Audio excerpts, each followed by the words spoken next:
Well, alrighty, Sunday morning, my favorite place lately, the Bowling Green dump. Almost hate calling it that because I still think it's a farm dump, but is what it is. Anyway, I'm here to give it a couple of hours. I may not last much longer than that. It's already 80, 81, 82 degrees. And it's only 10:45. So, with that said, I'm going to get slinging dirt before it gets too warm. Yeah. And we'll see what we see. And we'll find what we find. Indeed.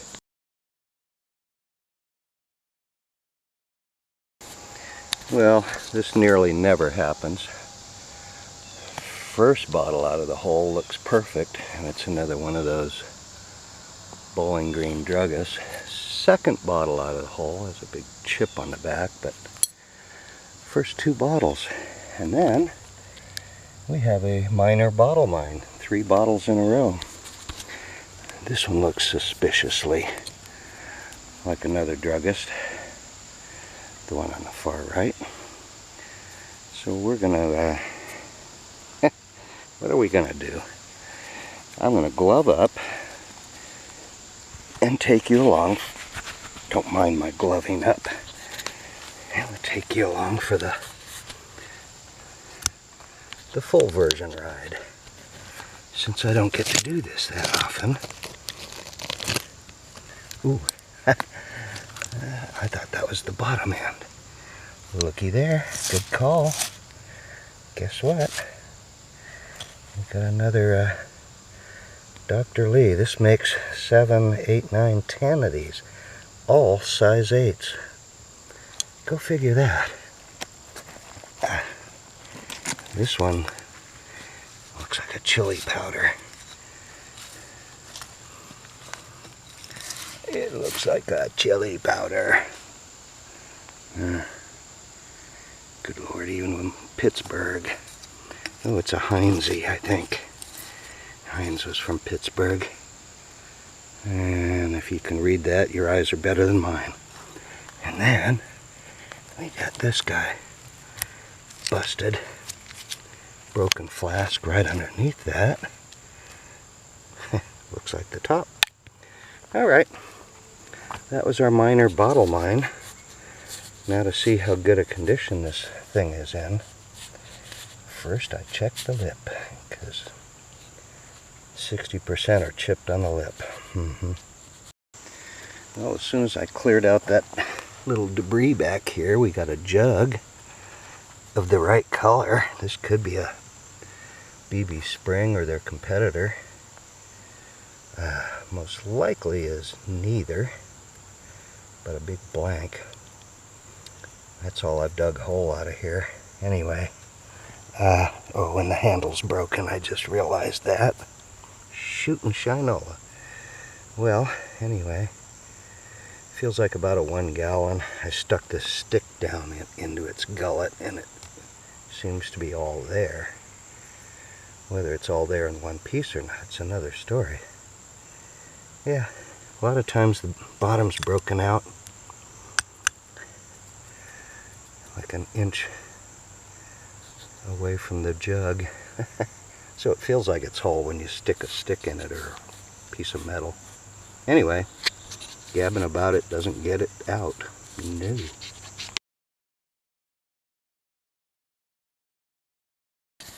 Well, almost as if to say, oh, you want to complain about chips in the lip?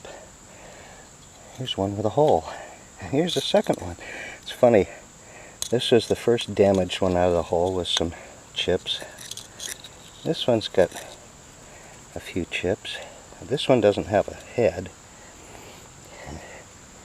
Actually, this one came out third without the head. Then this one came out without even the shoulder. And then I dug up a 2-ounce one, which I've never seen anything but an 8-ounce. So, knew they had to be around. I mean, who makes a bottle mold just for one size? Doesn't make sense. Although Dr. Bishop did in Hannibal. Only find them in the half-ounce sizes. I've never seen anything else. So anything's possible. But I did get a 2-ounce one, so that's good. Taking a break, I got another one of these. This makes 1, 2, 3, 4, and then there was a shard, a panel to a 5th one. 5 broken, 4 holes so far.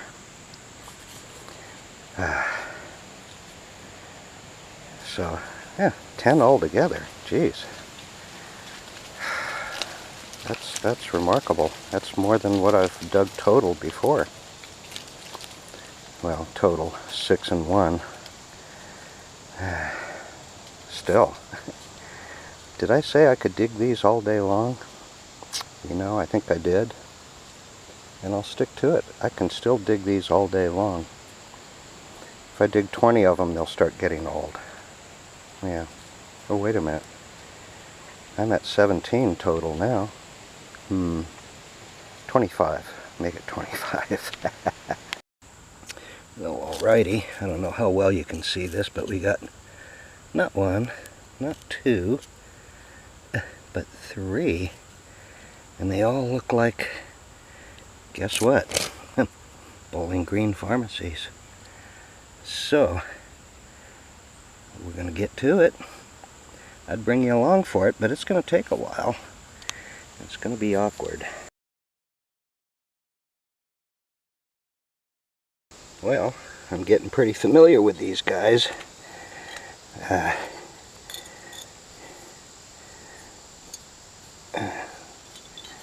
first one's got chips on the lip. I can't remember.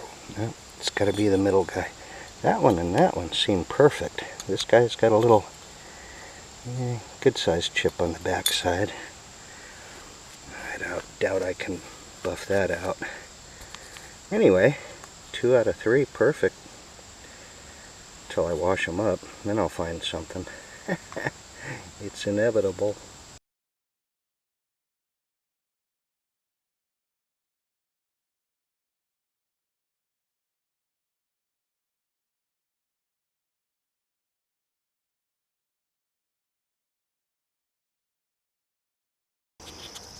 Well, okay, here we are, Friday morning, September 11th, 9/11.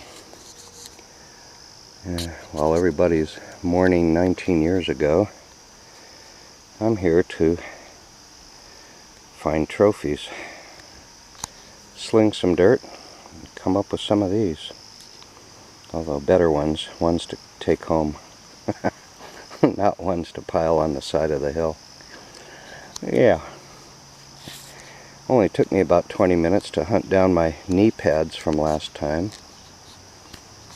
I hid them by my shovels last time because I didn't want to get caught wearing knee pads. Kind of hard to explain why you're wearing knee pads and you're out just taking pictures of the fauna. No, wait, the flora. Always get those two confused. Anyway, it's a relatively cool 60-something degrees today for nearly mid-September. So I thought I'd take advantage of it and come down here for a couple hours and see what I couldn't scrape up. Last time I scraped up 14 of those Dr. Lee and Son Bowling Green pharmacy bottles. Sadly, only 4 of them came out undamaged or slightly flea bites in the lip. 10 other, well, I was able to polish out the lips of 2 more that had, minor flat lip chips, not flea bites, but actual chips. So, enough out of me. Time to sling some dirt. Did I mention if I hadn't been looking for my knee pads, it would be 10:30, but now it's closer to 11, probably a quarter till. Anyway, enough out of me.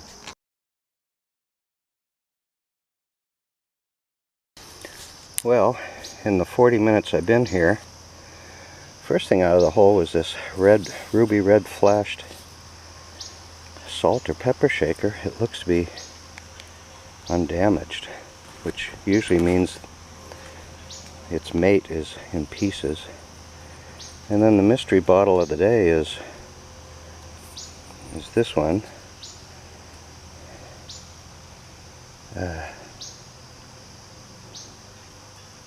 Santalets.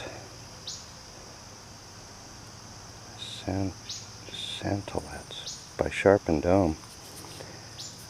Never heard of it. And a smattering of junk. But the reason I'm filming, looky what we got in the hole here.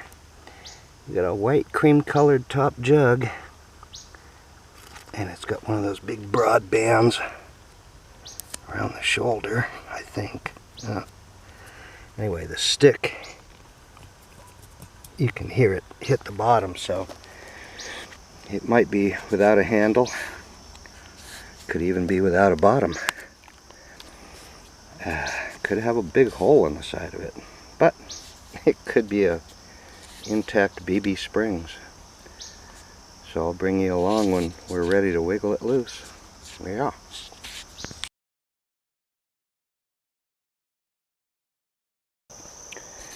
Well, after barely just a titch more than an hour, I got a number 6 Lee & Son with a big chip on the front of it. I got 3 I.E. Pratt's sodas, crown top applied or tooled, from Louisiana. 3 of them. I only got 1 at home. Then I got what looks like a perfect, another size 8 Lee Pharmacy. And, oh yeah, lo and behold, I'm digging up fruit jar lids left and right. I got like 4 of them here. These 2 larger aqua ones are to some older jars. And mostly just a smattering of junk. So, we're hoping to break into a whole new stream of things. Yeah. Hoping. Oh, and by the way, that jug turned out to be unembossed, unstenciled, minus a handle. And it pretty much fell out in my lap, so I never had a chance to do a in situ pull it out of the ground shot. Anyway, taking a break, back to it.